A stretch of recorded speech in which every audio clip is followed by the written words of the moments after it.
नमस्कार। एक एक्सरसाइज चल रही है अलास्का में जो कि अमेरिका का एक पार्ट है। और पहले किसी जमाने में इतिहास में वो रशिया का हुआ करता था और रशिया ने उसे कैश पेमेंट पे बेच दिया था अमेरिका को।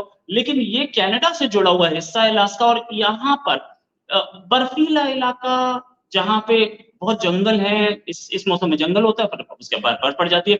बहुत कम लोग रहते हैं, लेकिन उसकी इसकी स्ट्रेटेजिक इंपॉर्टेंस है क्योंकि चाइना, जापान और कमचटका प्लाटू, और साथ में कमचटका प्लाटू के आगे रशिया, ये इस एरिया के करीब है। यहाँ पे इंडिया अमेरिका की जॉइंट एक्सरसाइज, इसकी इंपॉर्टेंस क्या है और ये जॉइंट एक्सरसाइज में हम क्यों घुस रहे हैं, इसके लिए बात करने के लिए हमारे साथ हैं जाने माने डिफेंस एक्सपर्ट और डिफेंस जर्नलिस्ट नीरज राजपूत, जो कि अपना एक बहुत बढ़िया नमस्कार चैनल रोहित भाई। चलाते हैं फाइनल अपना एक बहुत बढ़िया चैनल चलाते हैं फाइनल असॉल्ट नाम से। एक बार जाएं उस चैनल को जरूर देखें, वहां पे आपको लेटेस्ट डिफेंस न्यूज मिलेगी, उसको सब्सक्राइब करें और लाइक करें। नीरज भाई, बहुत बहुत थैंक यू स्वागत है आपका हमारे show. Neeraj ji, thank you ये रोहित भाई। जो थैंक्स अ लॉट, आपका आपका आना, आपकी जो एक्सपर्ट ओपिनियन है उसके लिए बहुत सारे मेल आते हैं कि नीरज साहब हैं कहाँ, क्योंकि बिजी रहते हैं थोड़ा, इसलिए आ नहीं पाते। लेकिन आपके लिए कभी भी किसी भी समय। Thanks a lot, thanks a lot. मैं कोशिश करूंगा कि नीरज साहब को मैं जल्दी से जल्दी लाने की कोशिश करूंगा नेक्स्ट टाइम। नीरज साहब, ये जो एक्सरसाइज हो रही है, इस एक्सरसाइज की खूबी क्या है, ये क्यों की जा रही है अलास्का में, और इससे पहले हम गुआम में भी कर चुके हैं और कई जगह कर चुके हैं। इंडिया अमेरिका एक्सरसाइजेस इतनी इंपॉर्टेंट क्यों होती हैं, और ये अलास्का की स्पेसिफिक सिग्निफिकेंस? देखिए रोहित भाई, ये भारत और अमेरिका के बीच में जो बायलेटरल यानी कि द्विपक्षीय जो है युद्धाभ्यास हर साल सालाना एक्सरसाइज है, ये एनुअल होती है। तो ये पहले जो होती थी जैसे एक साल भारत में होती है और एक साल जो है ये अमेरिका में होती आई है। ये 18वां एडिशन है इसका, यानी कि 18 साल हो चुके हैं। बीच में 1-2 साल के लिए रुकी थी ये, जब कोरोना का महामारी आई थी उस वक्त रुका था, लेकिन फिर ये कंटिन्यूअस चल रही है ये। पिछले साल जो हुई थी चौपटिया में हुई थी, जो औली में हुई थी, जो हमारा भारत का उत्तराखंड का जो एरिया है, हमारा जो सेंट्रल सेक्टर या मिडिल सेक्टर जिसको हम लोग बोलते हैं, वहां पर हुई थी, जो चाइना से एकदम मैं 40-45 किलोमीटर की दूरी पर एलएसी वहां से है। अगर बात करें तो अगर डिस्टेंस देखेंगे तो हम लोग तो वहां हुई थी। पहले ये जो एक्सरसाइज होती थी रानीखेत के चौपटिया में होती थी। इतनी हाई ऑल्टीट्यूड नहीं है जितना औली का हाई ऑल्टीट्यूड है। रानीखेत थोड़ा नीचे वाला एरिया है, उत्तराखंड में ही अधिकतर होती आई थी, या फिर डेजर्ट में भी हुई है ये एक्सरसाइज। और अगर अमेरिका की बात करें तो अमेरिका में ये होती थी जेबीएलएम में, जॉइंट बेस लुइस मैककॉर्ड, जो सबसे बड़ा दुनिया के सबसे बड़े मिलिट्री बेस में से एक है। सिएटल के करीब है ये, जो कनाडा से लगा हुआ है, एकदम कनाडा से का बॉर्डर महज यहाँ से 2-3 घंटे का रास्ता होगा यहाँ से, जेबीएलएम से, जहां पर ये एक्सरसाइज होती आई थी। लेकिन पिछले 2-3 साल से हम लोग देख रहे हैं कि इन्होंने ये इस एक्सरसाइज को थोड़ा ऊंचाई पर वाले इलाकों में ले गए हैं, हाई ऑल्टीट्यूड वाली एरिया में ले गए हैं। जैसे अमेरिका में जो हो रही है 2021 में भी अलास्का में हुई है, दूसरी बार अलास्का में हो रही है। अब ये फिर जो 2022 में हुई वो ओली में, हाई ऑल्टीट्यूड में हुई। अपना जो अपना ओली वाला जो जोशीमठ वाला एरिया है वहां पर हुई।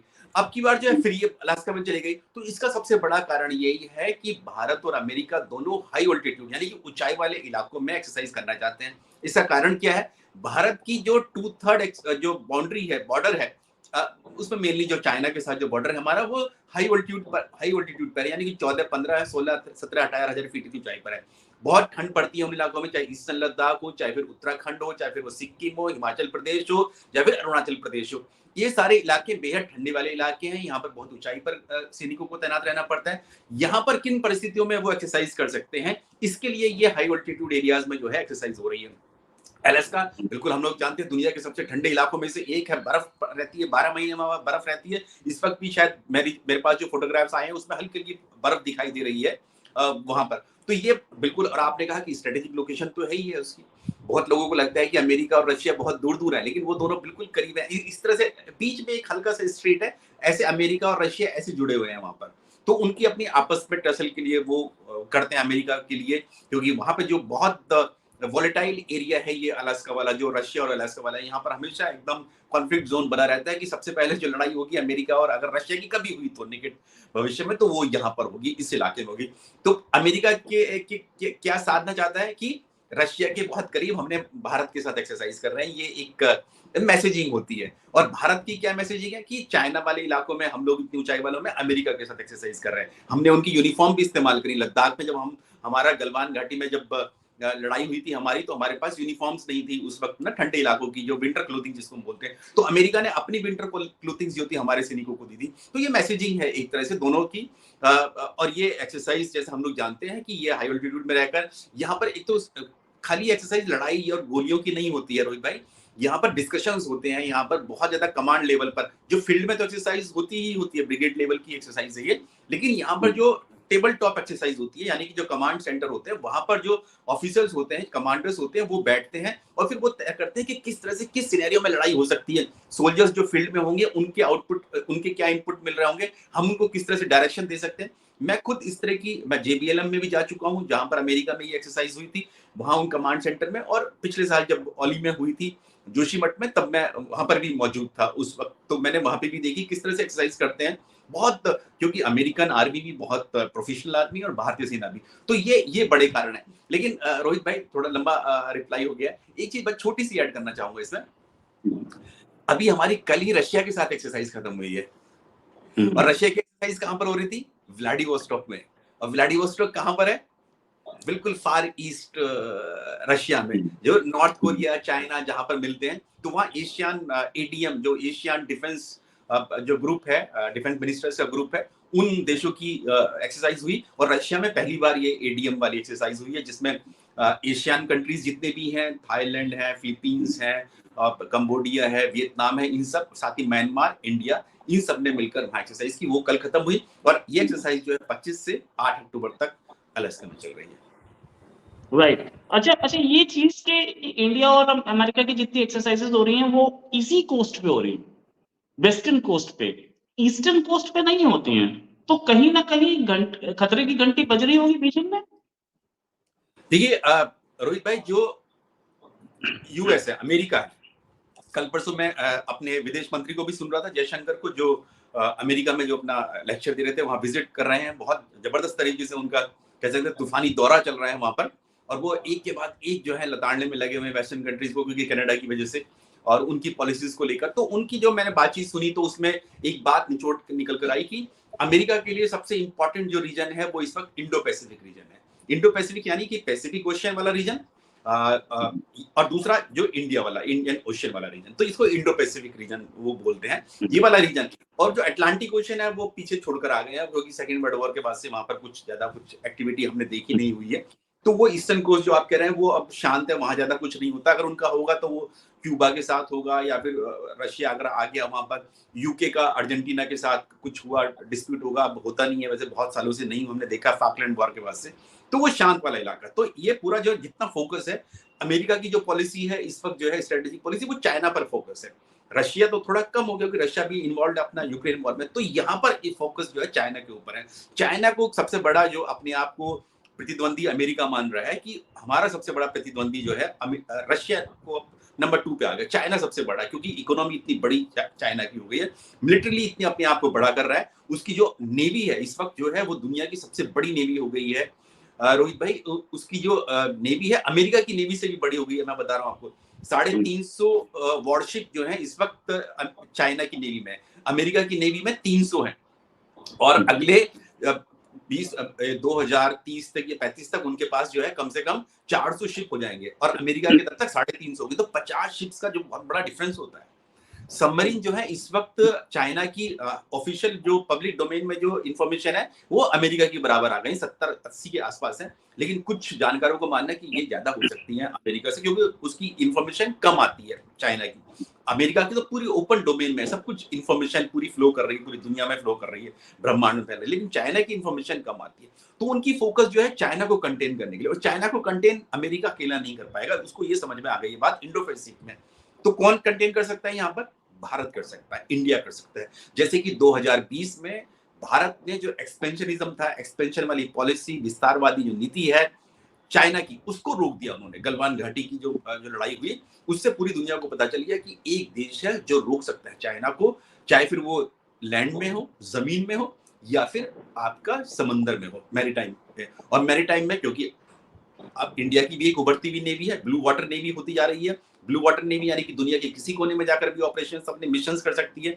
हमने देखा कि किस तरह से अभी जब सूडान में जब वहां कॉन्फ्लिक्ट हुआ, सिविल वॉर हुई, तो वहां पर हमारी नेवी पहुंच गई और अमेरिकन को भी निकाल कर लेकर आई थी, फॉरेनर्स को भी निकाल कर लेकर आ रही थी वहां से। वहां की एम्बेसीज जो कह रही थी कि इंडिया से बात करो, अपने अपने रेसिडेंट से, कि आप इंडिया से बात कर लो, इंडियन नेवी से, कि वो आपको निकाल के ले आएंगे, फिर हमको वहां पे सेफ जगह पे आपको लेकर आ जाएंगे, जो जिबूती में जो आपका उनका जो बेस है, मिलिट्री बेस अमेरिका। तो इंडियन नेवी इस तरह से निकल कर आ रही है। तो इसमें क्या हुआ, अभी हमने देखा कि दिल्ली में जो 2 दिन का अभी जो एक बहुत बड़ा Indo Pacific army chief conference हुई थी, अगर आपको याद हो, उसमें इंडो पैसिफिक के 30 देशों के चीफ, आर्मी चीफ्स और साथ ही जो मिलिट्री कमांडर्स आए थे, और ये लैंड वाली थी। और पहली बार यूएस आर्मी के चीफ यहाँ पर आए इस कॉन्फ्रेंस के लिए। ये कॉन्फ्रेंस भी भारत में पहली बार हुई थी।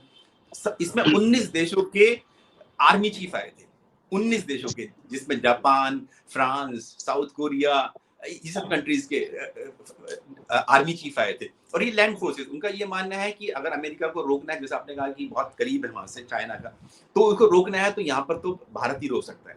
और आपने बिल्कुल ठीक कहा, हमने गुआम में मालाबार एक्सरसाइज की हुई है अमेरिका के साथ की। गुआम अमेरिका और उसके साथ ही जापान, जो क्वाड कंट्रीज का जो है, जो हम लोग एक तरह से चाइना जिसको मिलिट्री गठबंधन कहता है, क्वाड की हमने एक्सरसाइज करी थी, मालाबार की गुआम में करी थी। तो भारत की, अमेरिका की भी और भारत की भी कोशिश यही है, क्योंकि भारत को भी ये लगता है कि अगर अमेरिका चाइना को नहीं रोका गया तो वो इधर की तरफ बढ़ेगा, हमारी तरफ बढ़ेगा, किधर, ईस्टर्न लद्दाख में बढ़ेगा, अरुणाचल प्रदेश में बढ़ेगा।